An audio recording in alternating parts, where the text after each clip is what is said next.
खुदावन मसीह यीशु में मेरे अजीजों में प्रभु यीशु मसीह के जिंदा और मुबारक नाम में आप सबको सलाम अर्ज करता हूं और आज की ईस्टर की इस मुबारक इबादत में आपको वेलकम कहता हूं।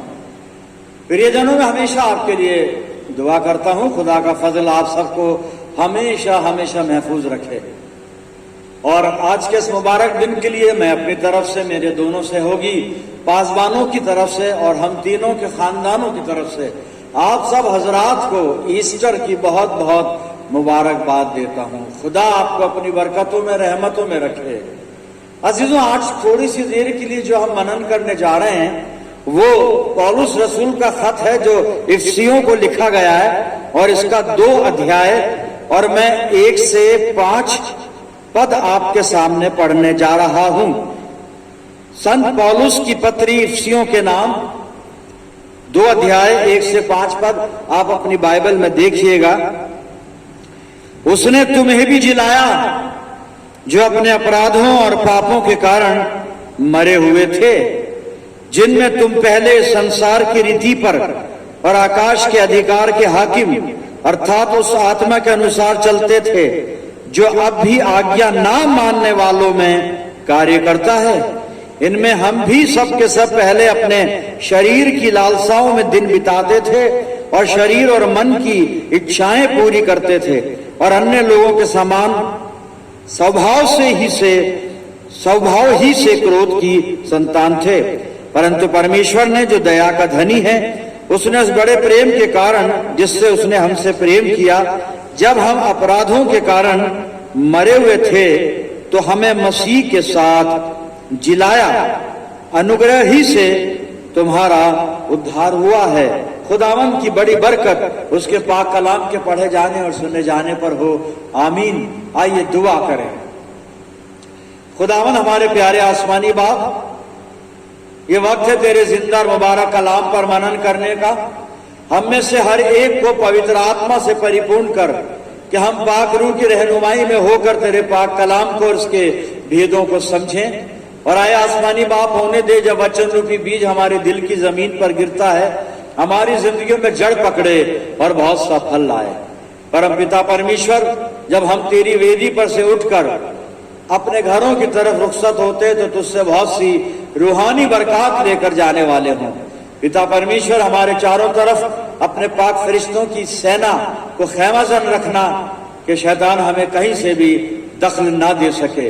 अपनी जिंदगियों को तेरे अधिकार में देते प्रभु, और ये प्रार्थना तेरे प्यारे पुत्र अपने उद्धार करता खुदावंद यीशु मसीह के जिंदा और मुबारक नाम के वसीले से मांगते हैं। सुन और कबूल कर ले, आमीन। अजीजों, एक बार फिर परमेश्वर का धन्यवाद करते हैं आज के सच्चे समय के लिए, इस मुबारक दिन के लिए, जबकि हम ईस्टर की इबादत में यहाँ पर सब के सब मौजूद हैं और परमेश्वर का धन्यवाद कर रहे हैं। अजीजों, मैंने पिछले 3 सालों में 2020, 2021, 2022 के ईस्टर पर आपसे खुदावन मसीह यीशु के जी उठने के बारे में, खुदावन मसीह यीशु के जी उठने के मुतालिक बहुत सी बातें मैं कर चुका हूं आपके साथ। मेरे सरमन है वहां पर, आप उनको यूट्यूब पर देख सकते हैं। आज खुदावन मसीह यीशु के जी उठने के बारे में बहुत जगह प्रचार किया जा रहा है और खुदावन मसीह यीशु के जी उठने वाले दिन, आज के दिन बहुत सी जो घटनाएं हुई हैं उन पर भी बातचीत की जा रही है।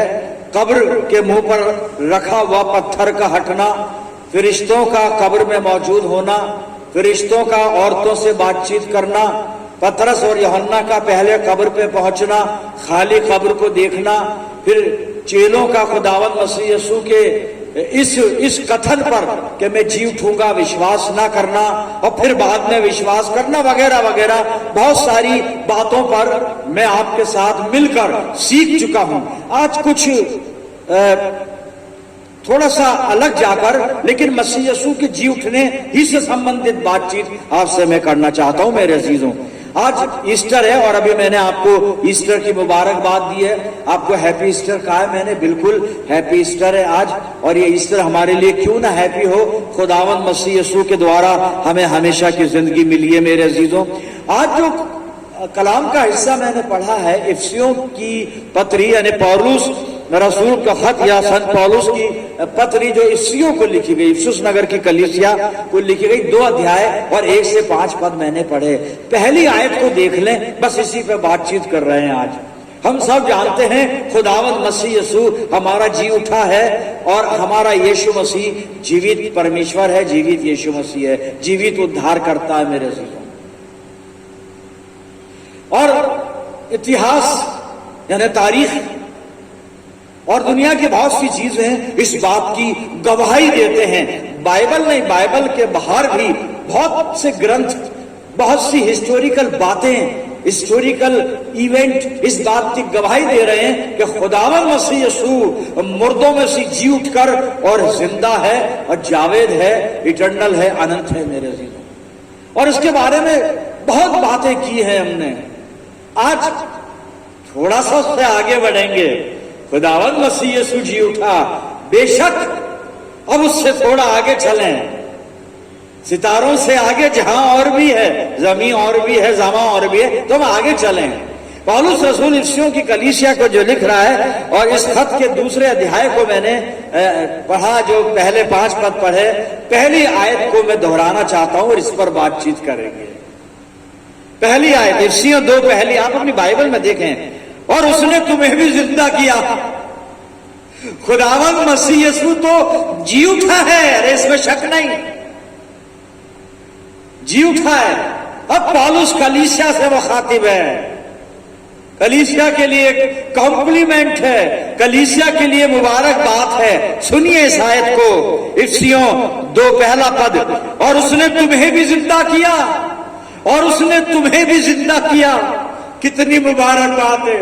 उसने तुम्हें भी जिंदा किया जब अपने कसूरों और गुनाहों के सबब से मुर्दा थे। उसने तुम्हें भी जीवित किया जब अपने अपराधों और पापों के कारण मरे हुए थे। इंग्लिश वर्जन को सुन लीजिए। And you he made alive, and you he made alive who were dead in trespasses and sins. उसने तुम्हें भी जिंदा किया। आज ईस्टर है, मसीह यीशु जी उठा, निसंदेह जी उठा। Is risen God, Christ is risen. लेकिन बाइबल में मेरे और आपके लिए पौलुस कितनी मुबारक बात लिख रहा है। मसीह यीशु खुद ही नहीं जी उठा, उसने तुम्हें भी जिंदा किया। And you he made alive, what a blessed thing. And you He, Yeshu Masih, He made alive who were dead in trespasses and sins. मसीह यीशु खुद ही जिंदा नहीं हुआ मेरे अजीजों, उसने हम सबको भी जिंदा किया, उसने हम सबको भी जिलाया है। अब सवाल आता है, हम मरे हुए कब थे भाई? मरे कहां हैं अभी? और खुदा ना करे मरे, खुदा ना करे हम कभी मरे। आज मैं पढ़ रहा था, एक बहुत बड़े शख्स ने ये स्टेटमेंट दिया है, बहुत बड़े शख्स है वो और खुदा के भक्त है वो, और वो कह रहे हैं कि खुदा करे मैं 100 साल या 110 साल जिंदा रहूं ताकि अच्छे काम करूं। बड़ी अच्छी बात है जी। तो हम भी दुआ करते हैं खुदा हमें जिंदा रखे और अपनी महिमा के लिए इस्तेमाल करे। लेकिन बाइबल बता रही है कि यीशु मसीह ने जो खुद मरने के बाद जिंदा हुआ, उसने तुम्हें भी जिंदा किया। और कैसे जिंदा किया? पौलुस लिखता है कलीसिया को कि तुम अपने गुनाहों में, अपने अपराधों में मरे हुए थे। मेरे अजीजों, बाइबल 2 तरह की मौतों का जिक्र करती है। और हम जब मुर्दे की बात करते हैं, डेड, मुर्दा, 2 तरह की मुर्दनगी होती है, 2 तरह के मुर्दे होते हैं। एक है साहब फिजिकल डेथ, फिजिकल डेथ। और इस फिजिकल डेथ का मतलब होता है लॉस्ट ऑफ फिजिकल फंक्शन। एक है फिजिकल डेथ जिसका मतलब होता है लॉस्ट ऑफ फिजिकल फंक्शन। एक है स्पिरिचुअल डेथ जिसका मतलब होता है सेपरेशन फ्रॉम गॉड। ये रूहानी मौत है, सेपरेशन फ्रॉम गॉड। बाइबल जिस मौत की बात करती है, बाइबल जिस डेथ की बात करती है, वो फिजिकल डेथ की भी बात करती है, लेकिन अभी जो हमारा ध्यान है वो स्पिरिचुअल डेथ की तरफ है, सेपरेशन फ्रॉम गॉड। हमें जिंदा किया, और जो खुदा से दूर है वो मरा हुआ है मेरे अजीजों। जो गुनाहों में जी रहा है वो मरा हुआ है, जो पापों के अंदर जीवन व्यतीत कर रहा है वो मरा हुआ है। और पौलुस इफिसुस नगर की कलीसिया को कह रहा है कि तुम अपने गुनाहों में मुर्दा थे, मरे हुए थे, अपने पापों में फंसे हुए थे, और तुम संसार की तरह से जिंदगी गुजारते थे। तुम शरीर की अभिलाषाओं को पूरा करते थे, और तुम मन की इच्छा पे जो मन में आ रहा है सही गलत वो किया करते थे, और बिल्कुल मरे हुए थे, तुम रूहानी तौर पर मरे हुए थे। लेकिन खुदावंद मसीह यीशु ने तुम्हें भी जिंदा कर दिया, एक नया जन्म दे दिया, और अपने लहू से पाक साफ कर दिया। तुम्हें भी जिंदा किया, मुझे भी जिंदा किया, हमें भी जिंदा किया। सवाल, क्या हम जिंदा हैं? पास्टर हम बैठे सुन रहे हैं, आप बोल रहे हो हम सुन रहे हैं, आप सुना रहे हो हम सुन रहे हैं, आप बता रहे हैं हम समझ रहे हैं, जिंदा ही तो है। नहीं साहब, यार रूहानी जिंदगी की बात कर रहे हैं, spiritual life. What is our spiritual life? रूहानी जिंदगी का आलम क्या है? मैंने अभी बताया कि एक मौत होती है स्पिरिचुअल डेथ, जिसका मतलब था सेपरेशन फ्रॉम गॉड, परमेश्वर से अलग हो जाना। हम किस तरह जिंदा हैं?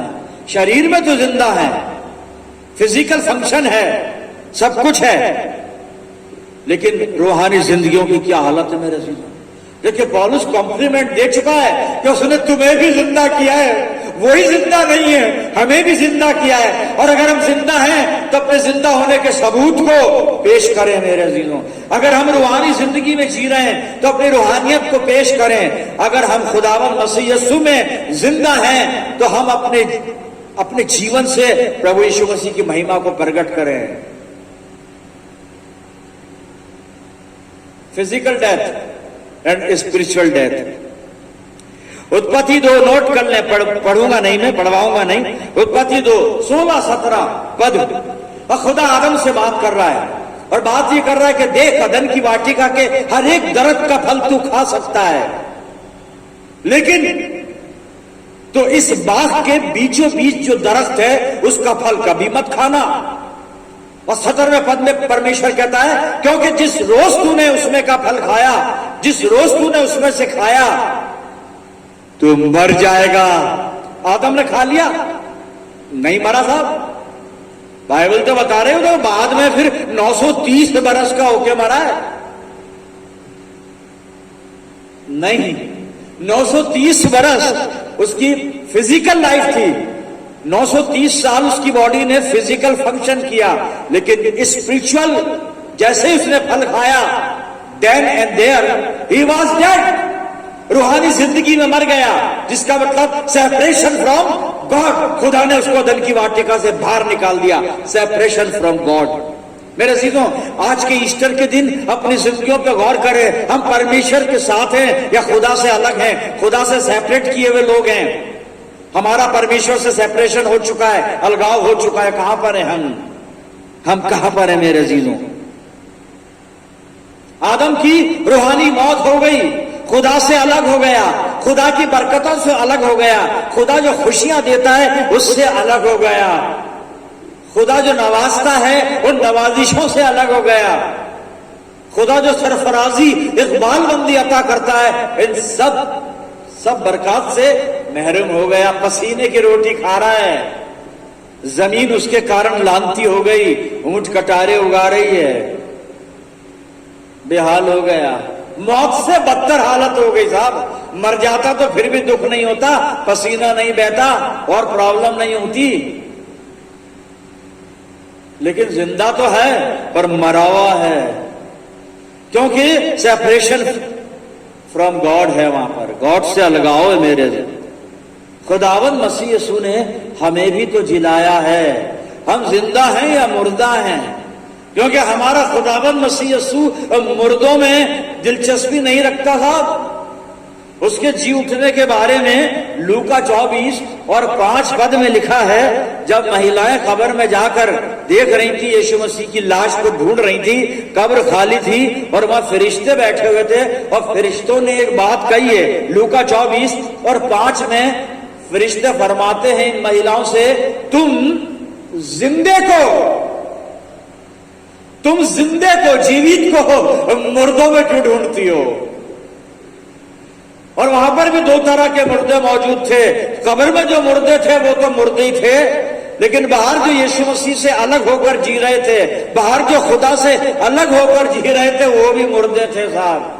वो स्पिरिचुअल डेड थे, स्पिरिचुअल डेड थे। वो फिजिकल डेड तो कब्रों में थे, स्पिरिचुअल डेड बाहर घूम रहे थे। इन महिलाओं में भी एक को छोड़ के सारी महिलाएं जो थी वो रूहानी तौर पर अभी जिंदा नहीं है, बाद में होंगी। चेले भी रूहानी तौर पर जिंदा नहीं है, बाद में होंगे, क्योंकि मसीह यीशु की बात पर उनको यकीन नहीं है कि वो जी उठा है। अजीजों, मैं बता रहा था मेरा यीशु मसीह जिंदों का खुदा है, क्योंकि हमारा परमेश्वर जिंदों का खुदा है साहब, मुर्दों का खुदा नहीं है। हम जिंदा हैं या मुर्दा हैं, यानी रूहानी जिंदगी की बात कर रहा हूं अब मैं जी। Physically we are alive, definitely हम खुश हैं, आज ईस्टर है, हम बात कर रहे हैं, एक दूसरे से मिलेंगे, एक दूसरे को ग्रीटिंग्स देंगे, गुड विशेष देंगे, खुशियों को बांटेंगे, खुशियां मनाएंगे, ईस्टर सेलिब्रेट करेंगे, बड़े बड़े प्रोग्राम्स होंगे, बहुत सारी चीजें, बहुत सारी बातें होंगी। लेकिन रूहानी जिंदगी का आलम क्या है, सवाल यह है। बाइबल पूछ रही है कि तुम रूहानी जिंदगी में जिंदा हो या मरे हुए हो। आर यू विद गॉड और सेपरेटेड फ्रॉम गॉड? खुदा के साथ हैं या खुदा से सेपरेट है मेरे? कहां हम आज ईस्टर वाले दिन? क्योंकि पौलुस तो कह रहा है कि मसीह यीशु ने, उसने तुम्हें भी जिंदा किया जो अपने अपने गुनाहों में और अपने ऐबों में मरे हुए थे, पापों में, अपराधों में मरे हुए थे। जी, मैं बता रहा था हमारा खुदा जिंदों का खुदा है। मैं एक हवाला पढ़ना चाहूंगा और मत्ती 22 आप निकाल लें, और मत्ती 22 का 31 और 32 पद आप सुनिएगा। यीशु मसीह फरमा रहा है, परंतु मरे हुओं की जी उठने के विषय में क्या तुमने ये वचन नहीं पढ़ा जो परमेश्वर ने तुमसे कहा, मैं अब्राहम का परमेश्वर और इसहाक का परमेश्वर और याकूब का परमेश्वर हूं। वो मरे हुओं का नहीं परंतु जीवितों का परमेश्वर है। हमारा खुदा मरे हुओं का खुदा नहीं है, जिंदों का खुदा है, क्योंकि ये खुदा जिंदा है मेरे अजीजों। और उसका इकलौता बेटा खुदावंद मसीह यीशु भी मुर्दों में से जी उठने के बाद जिंदा है मेरे प्रियजन। आप अपनी जिंदगी को टटोलें आज ईस्टर। हम रूहानी तौर पर जिंदा हैं या मुर्दा हैं? जिंदा हैं तो बहुत मुबारक हैं, और अगर जिंदा हैं भाई रूहानी तौर पर, तो ईस्टर हकीकत में हमारे लिए हैप्पी ईस्टर है, हमारे लिए। और हमारे लिए इसलिए हैप्पी ईस्टर है, वही पौलुस की बात याद रखें कि उसने तुम्हें भी तो जिंदा किया। जी हाँ, वो तो जिंदा हुआ ही, उसने हमें भी जिंदा कर दिया। तो जब हमें जिंदा किया तो हमारे लिए भी ईस्टर हैप्पी ईस्टर है मेरे अजीजों। प्रियजनों, ईमानदारी से अपनी जिंदगी को टटोलें। और अगर आपको लगता है आप मुर्दा हैं, डिसअपॉइंट मत होना, निराश मत होना। एक है जो आपको जिंदा कर सकता है, खुदावंद मसीह यीशु। पौलुस यही तो कह रहा है कलीसिया को इफिसुस नगर की के, उसने तुम्हें भी जिंदा किया। यही यीशु मसीह आज मुझे भी जिंदा कर सकता है। यही यीशु मसीह हम में से जो मुर्दा बैठे हैं ना रूहानी तौर पर, उन्हें भी जिंदा कर सकता है मेरे अजीजों। वो जिंदा कर सकता है, बस शर्त यह है, सुन लीजिए वो क्या कहता है, सुन लीजिए क्या फरमाता है मेरे अजीजों। यीशु मसीह जिंदा कर सकता है, निराश मत होना। अभी मौका गया नहीं है, आज मौका है, आज मौका है। अगर हम चूक गए इस हमेशा की जिंदगी से ना, अगर हम महरूम देख रहे हैं अपने आप को इस आनंद जीवन से, आज मौका है। यीशु मसीह मुझे और आपको जिंदा कर देगा साहब, वो रूहानी जिंदगी अता फरमा देगा। आइए एक हवाला मैं आपके साथ शेयर कर रहा हूं, और यूहन्ना रचित सुसमाचार और इसका 5 अध्याय और 24 पद और 25 पद सुनिएगा। मैं तुमसे सच सच कहता हूं, जो मेरा वचन सुनकर मेरे भेजने वाला पर विश्वास करता है, अनंत जीवन उसका है, और उस पर दंड की आज्ञा नहीं होती, परंतु वो मृत्यु से पार होकर जीवन में प्रवेश कर चुका है। ये तो प्रोसीजर है मरे हुए को जिलाने का, जो यीशु मसीह बता रहा है कि कैसे हमें जिंदा करेगा। लेकिन करेगा कब? आइए अगली आयत पढ़ता हूं, 25वीं। मैं तुमसे सच सच कहता हूं, यीशु मसीह कह रहा है, मैं तुमसे सच सच कहता हूं। आज जितने यहां पे रूहानी तौर पे मरे हुए बैठे हैं, होंगे जरूर साहब, ऐसा नहीं हो सकता कि हम सबके सब जिंदा हैं, होंगे। उनसे बात कर रहा है यीशु मसीह।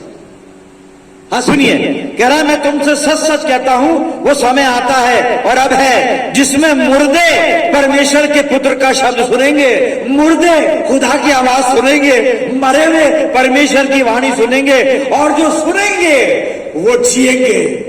जो खुदा की आवाज सुनेंगे वो जिएंगे, जो मसीह यीशु की आवाज सुनेंगे वो जिएंगे, जो यीशु मसीह की बातों को सुनकर जिंदगी में अमल में लाएंगे वो जिएंगे। ये यीशु मसीह का वादा है मेरे अजीजों, वो जिएंगे। आज मौका है जिंदगी हासिल करने का, सिर्फ आवाज सुननी है मसीह यीशु की। वो क्या चाहता है? वो चाहता है हम जिंदा हो जाएं। पौलुस कह रहा है उसने तुम्हें भी जिलाया। वो तो इफिसुस वालों से बात कर रहा है ना, हमारे बारे में क्या है आज? अगर हम जिलाए हुए हैं तो बहुत मुबारक हैं, और अगर ऐसा नहीं है, अभी रूहानी जिंदगी में मौत का साया बरकरार है, मौत का अंधेरा है हमारे जीवन में, निराशा है, ना उम्मीदी है, समस्याएं हैं, गम है, चिंताएं हैं। मसीह यीशु कह रहा है मैं तुम्हें जिंदा कर दूंगा, ये मर मर के मत जियो, जो मेरी आवाज सुनेगा वो जिएगा।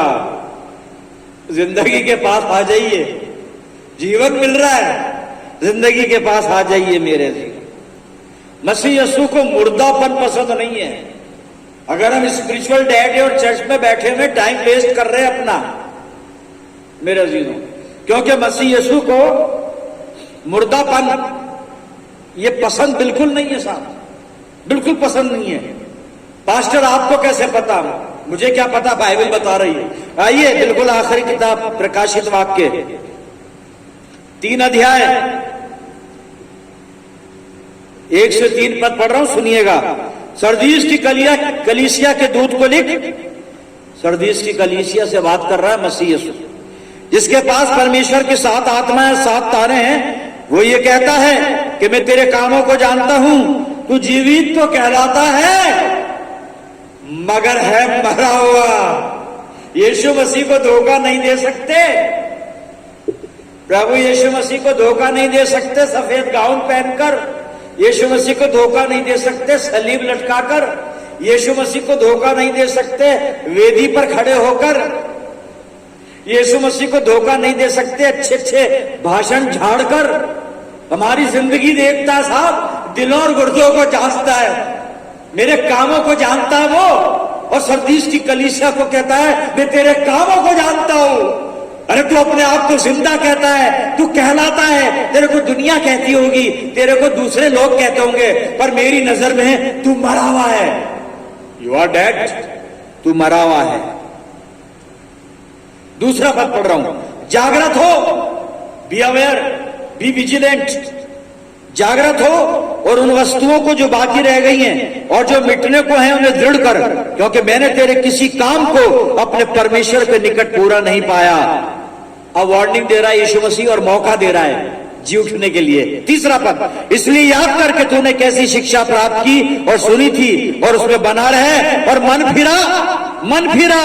यदि तू जागृत ना रहेगा तो मैं चोर के समान आ जाऊंगा और तू कभी भी नहीं जान सकेगा कि मैं किस घड़ी तुझ पर आ पड़ूंगा। जागृत रहे और मन फिराएंगे तो मुर्दे जिंदा होंगे साहब। यीशु मसीह की आवाज आएगी कान में और वो कहता है कि मन फिरा। मन फिराने का वक्त है ईस्टर, और मन फिराएंगे तो अब जिंदा हो जाएंगे। कैसे जिंदा होंगे? रूहानी तौर पर, और तब ये ईस्टर हमारे लिए हैप्पी ईस्टर हो जाएगा साहब, ये हो जाएगा। अच्छा, मैं कह रहा था हम में से बहुत से हैं जो जिंदा हैं, जिन्हें यीशु मसीह ने जिला दिया। चलिए मैं इत्तेफाक रखता हूं, हम सब जिंदा हैं, हम सब जिंदा हैं। यीशु मसीह ने हमें जिला दिया, परमेश्वर का धन्यवाद। हम सब जीवित हैं आत्मा में, आत्मिक जीवन की बात कर रहा हूं मैं, स्पिरिचुअल लाइफ की। हम अगर हम रूहानी तौर पर जिंदा हैं, कर क्या रहे हैं? हम क्या कर रहे हैं? इबादत कर रहे हैं, ईस्टर सेलिब्रेट करेंगे, आगे चलकर प्रोग्राम होंगे, दावतें होंगी, खाने दाने होंगे, बड़ी बड़ी जियाफतें होंगी, डिनर होंगे, लंच होंगे, वगैरह वगैरह वगैरह वगैरह। भाई जी उठकर ये काम नहीं होते हैं जो यीशु मसीह के साथ जी उठते हैं, ये काम नहीं करते जो संसारिक का। करना क्या है? क्या करना है? पवित्र आत्मा बताएगा। आखिरी हवाला कुलस्सियों की पत्री में निकाल रहा हूं, और 3 अध्याय और 1 और 2 पद कि अगर हम यीशु मसीह के साथ जिलाए गए हैं, उसने तुम्हें भी जिंदा किया, है ना? ये कह रहा है ना, उसने तुम्हें भी जिंदा किया जब अपने अपने कसूरों और गुनाहों में मरे हुए थे। कर दिया उसने जिंदा। हैप्पी ईस्टर हमारे लिए, उसके लिए तो है ही, हमारे लिए भी। करना क्या है? अगर उसने हमें जिंदा किया तो जो हम करने की सोच कर आए वो नहीं करना है, वो तो संसारिक मिटने वाले काम है। करना क्या है? सुनिए पौलुस क्या लिखता है। अतः जब तुम मसीह के साथ जिलाए गए तो स्वर्गीय वस्तुओं की खोज में रहो, स्वर्ग की वस्तुओं की खोज में रहो जहां मसीह विद्यमान है और परमेश्वर के दाहिनी ओर बैठा है। और दूसरे पद में लिखता है, पृथ्वी पर की नहीं, पृथ्वी पर की नहीं, ये जो हम करने की सोचकर बैठे हुए ना दिन भर और कल, पृथ्वी पर की नहीं, पृथ्वी पर की नहीं, परंतु स्वर्गीय वस्तुओं पर ध्यान लगाओ, स्वर्गीय वस्तुओं पर ध्यान लगाओ, स्वर्गीय वस्तुओं पर ध्यान लगाओ। यह है साहब ईस्टर, जिसको हैप्पी ईस्टर कहा जाए, कि हम जी उठे हैं यीशु मसीह के साथ। तो अब करना क्या है? स्वर्गीय वस्तुओं पर ध्यान लगाना है, स्वर्ग की वस्तुओं पर ध्यान लगाना। परमेश्वर करे कि हम स्वर्गीय वस्तुओं पर ध्यान लगाएं, पृथ्वी पर की नहीं, स्वर्गीय वस्तुओं पर ध्यान लगाएं। परमेश्वर हमारी अगुवाई करे, पवित्र आत्मा के द्वारा हमें ऐसी तौफीक दे कि हम स्वर्गीय वस्तुओं पर ध्यान लगाने वाले हों। आइए दुआ करें। खुदावन प्यारे आसमानी बाप, धन्यवाद करते हैं जिंदा वचन के लिए जो हमसे बात करता है, मसीह जिंदगी में जीने के तौर तरीके हमें सिखाता है, हमारे ईमान को मजबूत करता है, और खुदावन हमें ये बताता है कि जब हम मसीह के साथ जिलाए गए तो हमें अब स्वर्गीय वस्तुओं पर ध्यान लगाना है, स्वर्गीय वस्तुओं पर मन लगाना है। पिता परमेश्वर हम सबको पवित्र आत्मा से परिपूर्ण कर कि हम पृथ्वी पर की नहीं, स्वर्गीय वस्तुओं पर मन लगाएं। प्रभु जी अपना जीवन तुझे देते हैं ताकि ये ईस्टर हम सब के लिए हैप्पी ईस्टर हो जाए। अपनी जिंदगियों को पिता तेरे इख्तियार में देते हैं। प्रभु जी मैं इन सब अजीजों के लिए जो मेरे साथ दुआ में जुड़े हुए हैं इस वक्त, इनके लिए दुआ करता हूं तेरी शफकत, रहमत और बरकत का साया इन पर हमेशा बना रहे, और हम सब मिलकर पूरे आलम के लिए दुआएं खैर करते हैं।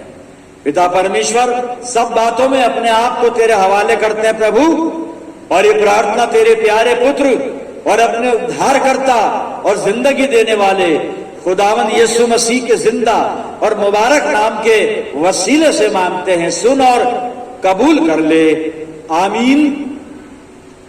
अब हमारे खुदावन मसीह यीशु का फजल, खुदा बाप की मोहब्बत, पाक रूह की रिफाकत और शिराकत हम सब के साथ, समस्त विश्वासियों के साथ, हमारी सब मंडलियों के साथ अब से लेकर हमेशा तक होती रहे, आमीन।